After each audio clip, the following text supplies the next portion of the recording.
და არა ყავს. რაღაცა ისე იმის ქვევითაც რაღაც ხდება, მე უკვე კიდე უნდა დავშალოთ. დღეს მოკლედ ვერ შევკრიბე თუ ყველა ის ადამიანი მის მონაწილეობა უნდა მიიღოს ლიმუზინის შენებლობაში. შენებლობა იმიტომ ქვია რომ წინასწარ დავატოვეთ ნამეტანი თუ მდგომარეობა და იმას გარემონტება არ ქვია. მე მგონი კონსტრუქციული სამუშაოების ჩატარება მოგვიწევს. ხო და ვინ დამეხმარება ხა თუ არა გიორგი და თორნიკე და იდეები შეგვიძლია მოусმინოთ რას უპირებთ ამ ლიმუზინს. ალბათ ბოლომდე ვერ გამიხილავთ, მაგრამ ძირითადად მაინც უნდა მოვიხილოთ რას ვაპირებთ მოკლედ რა. პირველი ჩემი აზრით რაცა ჩასატარებელი დასაშლელი სამუშაოები რომ რკინამდე მივიყვანოთ მანქანა და ვნახოთ რა ხდება. იმის მიხედვით დავგეგმოთ რის გაკეთება შეიძლება. ინტერიერზე საუბრობ. ინტერიერის და ექსტერიერის. ნუ ექსტერიერის ერთ რკინამდე მაგრამ რაღაცები უნდა დავშალოთ. თვითონ ის საბურავები, ხიდები და ეგეთი რაღაცები არ მოხსნათ. არა. ზარის დეტალებზე ვიძახი. არა, ეგეთი არაფერი. კი ბატონო.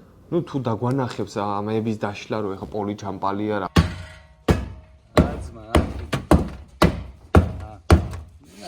და არა ყავს.